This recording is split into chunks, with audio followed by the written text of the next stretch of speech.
হুম, আজকে কত তারিখ যেন? 24 তারিখ মার্চের না? কোথায় যাচ্ছ তুমি? কোথায় যাচ্ছ?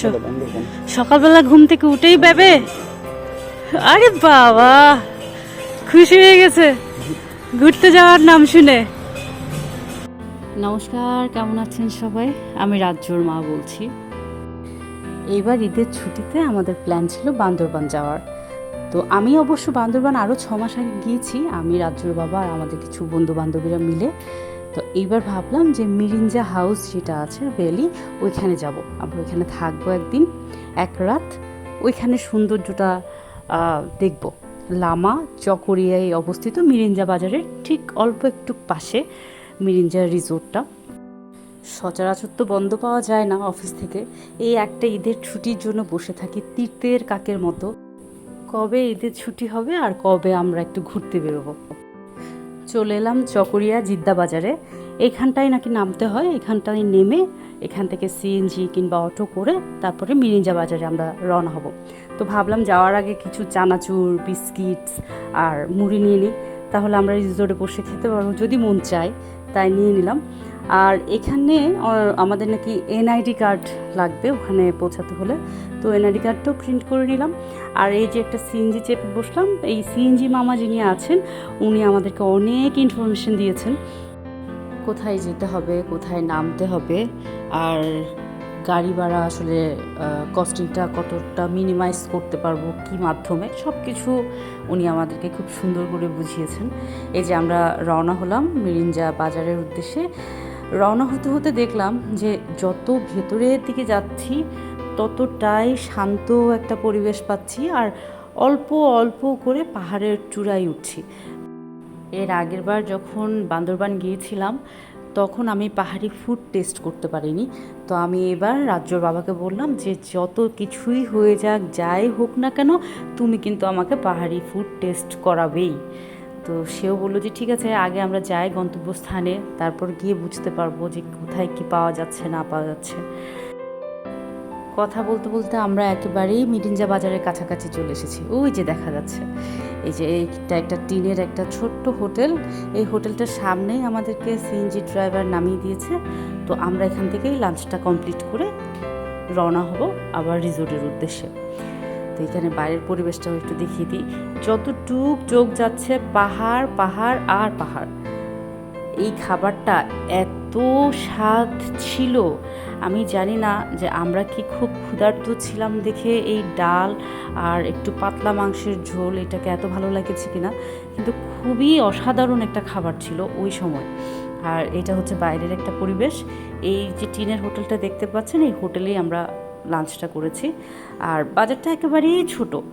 তো ওনারা আমাদেরকে যেটা বললেন যে আমাদের নাকি একটা চাঁদের গাড়ি নিতে হবে, ওই চাঁদের গাড়ি করেই আমরা রিসোর্টে উঠতে পারবো, না হলে আমাদের হেঁটে যেতে হবে। আর হেঁটে যেতে গেলে 1 ঘন্টা অথবা আধা ঘন্টার মতো, হাফ অ্যান আওয়ারের মতো একটা সময় আমাদের লাগবে। তো আমরা সচরাচর যেহেতু এত দূর থেকে গিয়েছি, আমাদের আর হেঁটে যাওয়ার মতো ইচ্ছেটা ছিল না, আমরা এই চাঁদের গাড়িটা নিয়ে নিলাম। এই গাড়ি করেই আমাদের রিসোর্টে পৌঁছাতে হবে। চলুন তাহলে রওনা হই রিসোর্টের উদ্দেশ্যে।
অবশেষে আমাদের রিসোর্টটা আমরা খুঁজে পেলাম। নাতিশীতোষ্ণ একটা ওয়েদারের মধ্যে আছি আমরা, যার কারণে বুঝতে পারছি না কি খুব গরম লাগছে না খুব ঠান্ডা লাগছে। তবে যত পাহাড়ের দিকে যাচ্ছি তত গরম বাড়ছে, এতটুক বুঝতে পারছিলাম।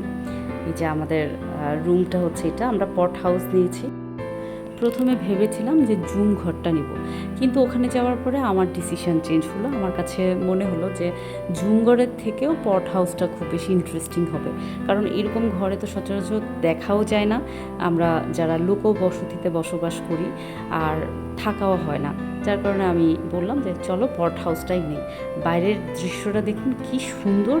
আর সব থেকে ভালো লাগার ব্যাপার কি ছিল বলুন তো, এত ঠান্ডা বাতাস, প্রকৃতির যে বাতাসটা আছে গাছের মাধ্যমে আমরা পাই, এবং এটাকে পুরোটাই ফিল করতে পারছিলাম ওইখানে।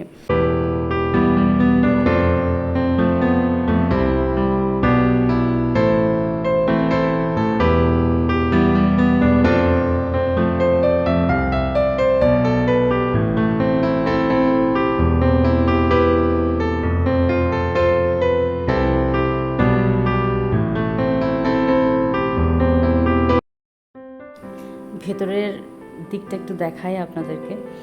আমরা এত বেশি টায়ার্ড ছিলাম ওই সময়টাতে, আমাদের কাছে চোখে মুখে মনে হচ্ছিল যে একটু বিশ্রাম নেই, বিশ্রাম নেওয়ার পরে তারপরে যা করার করব। কিন্তু সান ডাউন হয়ে গেলে আবার ছবি ভালো হবে না, ওই টেনশনেও বিশ্রামটা হচ্ছিল না। এবং অঙ্কুশ এবং অনুষ্কা, এই দুজনের মধ্যে অঙ্কুশ খুব এক্সাইটেড ছিল যে এইরকম একটা ন্যাচারাল ভিউতে ছবি তুলবে। তো আমরা যখনই বিশ্রাম নিতে যাচ্ছিলাম তখনই ও আমাদেরকে বলছিল যে চলো আমরা একটু ছবি তুলে আসি। তো ওই যে কিনেছিলাম মুড়ি আর চানাচুর, ওগুলো মাখার পরে দেখুন আনুষ্কার অবস্থা, সে নাকি পেতনি সেজেছে রাজ্যকে ভয় দেখাবে বলে। চলুন তাহলে ছবি তোলার পর্ব শুরু করি। এই যে এই ছোট একটা জোন ওনারা তৈরি করে দিয়েছেন, এই জোনটাতেই সবাই ছবি তুলছে, আমরা একটুও ফাঁকা পাচ্ছিলাম না। পরে একটা টাইমে গিয়ে আমরা একটু ফাঁকা পেলাম আর ছবি তুলে নিলাম। আর ওই যে দূরে দেখা যাচ্ছে ওইগুলো পাহাড় আর পাহাড়, কতটা ক্যামেরার চোখে ধরা পড়েছে আমি জানি না, কিন্তু যখন আমি নিজের চোখে দেখতে গেছি শুধু পাহাড়েই দেখতে পাচ্ছিলাম, দূর দূর ধরে সব পাহাড়। আর ওই যে দূরে কিছু পট হাউস রয়েছে, আমি ভেবেছিলাম ওই পট হাউসগুলোতে যাব, ওইটা হয়তো বা আরেকটা ভ্যালি হতে পারে। তো পরে ভাবলাম যে না, এত দূর হেঁটে যাওয়া আমার পক্ষে বাবা সম্ভব হবে না, তারপর দেখা যাবে আমি অসুস্থ হয়ে পড়েছি আর বাড়ি ফিরতে পারবো না।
4টা পাটিসাপটার পিঠা, আর এটা হচ্ছে বিন্নি চালের না? বিনি চাল। বিন্নি চাল বলে নাকি? তোমাদের ওখানকার এক্সপেরিমেন্ট বলো। আমি তো রাজ্যকে নিয়ে বিজি ছিলাম। ওখানে অনেক স্পেশাল একটা জোন আছে, এটা অনেক সুন্দর। 0 পয়েন্ট মিরিঞ্জাবিলি বলে। ও আচ্ছা আচ্ছা, ওই 0 পয়েন্ট মেরিঞ্জাবিলিতে গেছিলা? ছবি মানে অনেক সুন্দর ছবি। ফটোজেনিক ছিল প্লেসটা। আমি ওকে ঘুম পাড়ানোর জন্য আর যেতে পারলাম না, ভাবলাম যে তোমাদের সাথে কথা বলে নিব। এখন কি আমরা কি পাহাড়ি ফুড খাচ্ছি রাতে?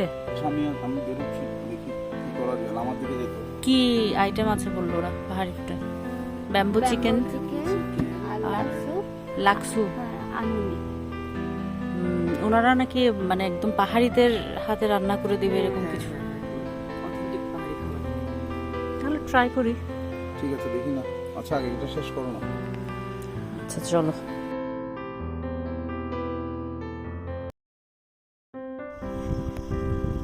রাতের বেলাটা দেখুন কি সুন্দর শুনশান, এত নিস্তব্ধ জায়গায় আমি এর আগে কবে এসেছি আমার মনে নেই। যখন খুব ছোট ছিলাম তখন তো গ্রামের বাড়ি ছিলাম, তখন ঠাম্মার সাথে মাঝে মাঝে ঠাম্মার বোনের বাড়ি যেতাম, মানে আমার মাসি ঠাম্মার বাড়ি। তো তখন ফিরতে এরকম রাত হতো, তখন ওই রাতটা খুব শুনশান থাকতো। গ্রামের পরিবেশ আসলে যেরকম হয়, আপনি একটু লক্ষ্য করে দেখুন যে ঝিঝি পোকার ডাকও আমরা শুনতে পাচ্ছি। মানে এত নিস্তব্ধ জায়গা, আমার খুব ভালো লাগছে যে আমি আসলে মানে অনেক এক্সাইটেড যে আমি পাহাড়ের মধ্যে একটা রাত কাটাচ্ছি এবং খুব মানে চুপচাপ নির্জন একটা জায়গায়, যেখানে নেটওয়ার্ক নেই, যেখানে চাইলেও আমি সোশ্যাল মিডিয়াতে কানেক্ট হতে পারবো না, যে একটু স্ক্রলিং রিলস দেখা বা সোশ্যাল মিডিয়াতে আসলে আমরা যা করি এই সময়টা কাটানো, এগুলো করতে পারবো না। মানে আমাকে চাইলেও কেউ ফোনে পাবে না। আমার কাছে এটাই ভালো লাগছে যে আমি একদম চুপচাপ আছি, নিস্তব্ধ একটা জায়গায় আছি, কোনো নেটওয়ার্ক নেই এই জায়গাটাতে। ওই যে দূরে দেখতে পাচ্ছেন ওইটাও একটা পট হাউস। এখানে প্রচুর পট হাউস, অনেক অনেক পট হাউস এবং ঝুমঘরও আছে, কিন্তু আমাদের কাছে পট হাউসটাই খুব ইন্টারেস্টিং মনে হয়েছে, যার কারণে আমরা পট হাউসটা নিয়েছি এবং আমাদের মনে হয়েছে যে এটার মানে এক্সপিরিয়েন্সটা হয়তো ভালো হবে আমাদের। দিনের বেলাটা তো দেখিয়েছি, ভাবলাম একটু রাতটাও শেয়ার করি। এখানে অনেকেই আছেন যারা রিল্যাক্স করছেন এখন। আমি আমার রুমটাতেই যাই। এই রাতের বেলায় বাইরের ভিউটা একটু দেখাই। যে ওনারা গান শুনছেন, ওনারাও মানে ট্যুরিস্ট আমাদের মতোই এসেছেন নিজেদের একটু সময় দিতে। এটা হলো রাতের ভিউ, মানে রুমের লাইট যখন অফ করে দিয়েছি তখন এইরকম একটা ভিউ আসছে আর কি। এই যে একদম চুপচাপ পুরা ঘরে আনুষ্কা, আমি আর আমার রাজ্য এই যে ঘুমাচ্ছে। কি করে আসছো? পরিশ্রম কাকে বলে, কত প্রকার কি কি, হ্যাঁ হ্যাঁ, অ্যাডভেঞ্চার কাকে বলে, কত প্রকার কি কি, পাহাড়ে কিভাবে যে তোমার বাইক বাইকে চালাইতে হয় না, বাইকে চড়তে হয়, দূরে এসে নামো, আবার পাহাড় বাই উঠো, যা একটা কাজ কারবারে বললাম, বেস্ট বেস্ট ছিল সব মিলাই। তোমরা কি পাহাড়ি খাবার নিয়ে আসছো আমাদের জন্য? ও এটা কি ব্যাম্বো চিকেন, আর এখানে লাক্সু আর হচ্ছে দেজা, এটা কি পাহাড়ি কিছু একটা? আর মুন্ডি।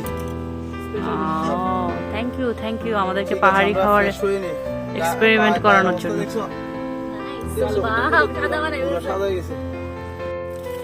কি আছে আনুষ্কা এখানে? Mountain Dew. আচ্ছা আচ্ছা,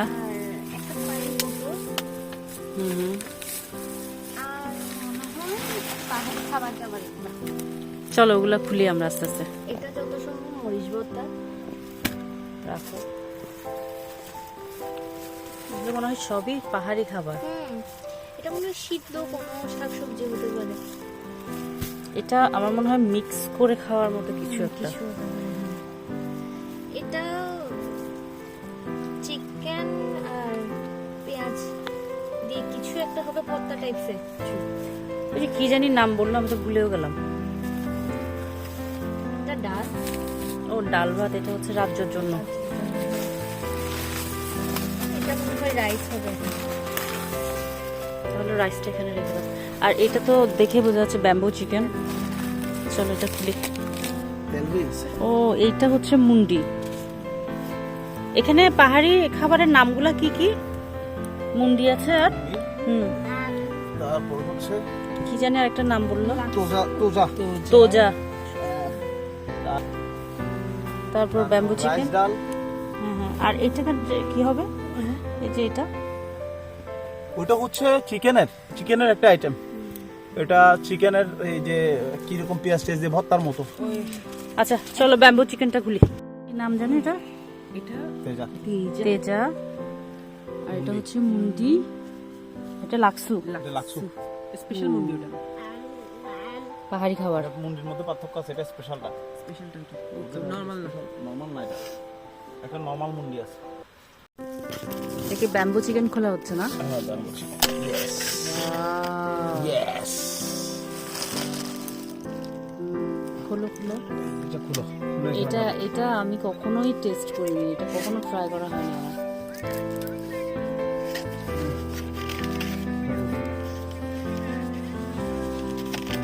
দাও এটা আমাকে।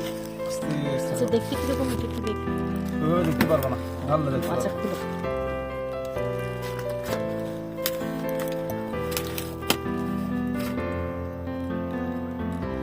বাহ। এটা যে রেস্টুরেন্টে ওয়েটাররা দেয়, সার্ভ করে, তখন অনেক সুন্দর হয়। ধরো না, আগে ঢালি না আমরা।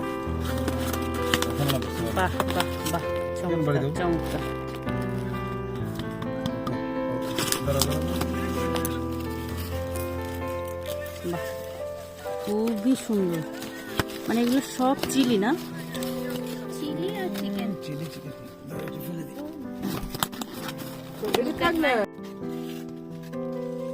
তোমাকে থ্যাংক ইউ, তোমাকে এত সুন্দর একটা প্লেসে আনার জন্য, আর এত আনকমন ফুড টেস্ট করানোর জন্য।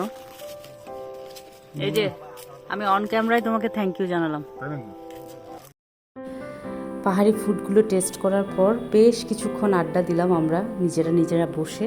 এরপর আমার ভাই আর রাজ্যর বাবা, এরা দুজনেই বারান্দায় শুয়ে পড়েছে, কারণ এদের নাকি ইচ্ছে সকালবেলা যখন তাদের ঘুম ভাঙবে তখন তারা পাহাড়ের মেঘের মধ্যে তাদেরকে আবিষ্কার করবে। চলুন তাহলে সকালে দেখা হবে।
আমার যখন সকালবেলা ঘুম ভেঙেছে তখন বাজে 4:55। তখন থেকেই আমি জেগে আছি শুধু মেঘ দেখব বলে। আমি জানি না কতটা আপনারা দেখতে পাচ্ছেন মেঘ, কিন্তু আমরা পুরোপুরি মেঘের ভেতরে ছিলাম এবং এই সময়টা ছিল সকাল 8টা, কিন্তু সূর্য এখনও পর্যন্ত মেঘ ভেদ করে স্পষ্টভাবে আসতে পারছে না, সূর্যের আলোটা। তো এইটাই হয়তোবা পাহাড়ের সৌন্দর্য, যে পাহাড়ের উপরে যখন একেবারে চূড়ায় থাকি তখন কিছু মেঘ এসে বসে থাকে, মনে হয় তুলো শুকাতে দিয়েছে। মানে তুলো যদি কেউ শুকাতে দেয় তখন সেই ভিউটা যেরকম দেখাবে ঠিক তেমনটাই দেখতে পাচ্ছিলাম, কিন্তু আমি জানি না ক্যামেরার চোখে সবাই কিভাবে দেখতে পাচ্ছিল। আমরা তাদের সকালবেলার যে ব্রেকফাস্ট ছিল খিচুড়ি আর ডিমটা শেষ করার পরে আমরা বেরিয়ে পড়েছি, কারণ আমাদের নিজেদের মধ্যে রাতের বেলা কথা হয়েছে যে আমরা আসার সময় যে গাড়িটা করে যে পথটা আসছি ওই পথটাই আমরা যাওয়ার সময় হেঁটে পেরোবো, কারণ এটা একটা অ্যাডভেঞ্চারের মতো হয়ে যাবে। এবং দেখি কী হয়, পাহাড়ে আসছি আর অ্যাডভেঞ্চার কিছু হবে না এটাও তো গ্যাপ দেওয়া যায় না, এটা তো আসলে একটা মেমোরি ক্রিয়েট করার মতো, তাহলে কিছুই থাকবে না। তো এই যে দেখতে পাচ্ছেন এই পাহাড়টা বেশ উঁচু। আমরা যখন একসাথে হাঁটতে নেমেছি খুব একটা আমাদের কাছে কষ্টকর মনে হয় নাই, কারণ ওই যে আমাদের মধ্যে আছে যে আমরা কিছু অ্যাডভেঞ্চার ট্রাই করি। পুরো পথটা আমাদের পাড়ি দিতে সময় লেগেছে মাত্র 20 মিনিট। যাওয়ার সময় যে ভিউগুলো গাড়িতে করে দেখছিলাম, আসার সময় আবার আমি হাঁটতে হাঁটতে সেই ভিউগুলোকে আরও সুন্দর করে দেখার একটা সুযোগ পেয়েছি, কারণ গাড়িতে থেকে তো খুব একটা স্পষ্ট করে দেখা যায় না। এই যে দেখুন একটা মাটির ঘর, আমি বহু বছর পরে এরকম একটা মাটির ঘর দেখেছি। মিরিঞ্জার পাহাড়ে দাঁড়িয়ে মনে হয় পৃথিবীটা কত শান্ত আর সুন্দর। মেঘ ছুঁয়ে দেওয়া সেই সকাল, মিরিঞ্জা যেন স্বপ্নের এক টুকরো। শহরের কোলাহল ভুলে একদিনের ট্যুরে মিরিঞ্জায় গিয়ে মনে হলো নিজের একটা শান্তি খুঁজে পেলাম। ছোট্ট একটা ট্যুর, এই ছবিগুলো, এই খাবারগুলো, এই স্মৃতিগুলো রয়ে যাবে অনেক দিন। আবার কবে এই মিরিঞ্জাতে আসতে পারবো আমি ঠিক জানি না। আমার সংসারের এবং ব্যস্ততার মাঝে আবার সময় হয়ে উঠবে কিনা আমি আসলেই জানি না।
সবাই খুব ভালো থাকবেন, আমার জন্য, আমার রাজ্যের জন্য আশীর্বাদ করবেন। ব্লগটা এখানেই শেষ করলাম।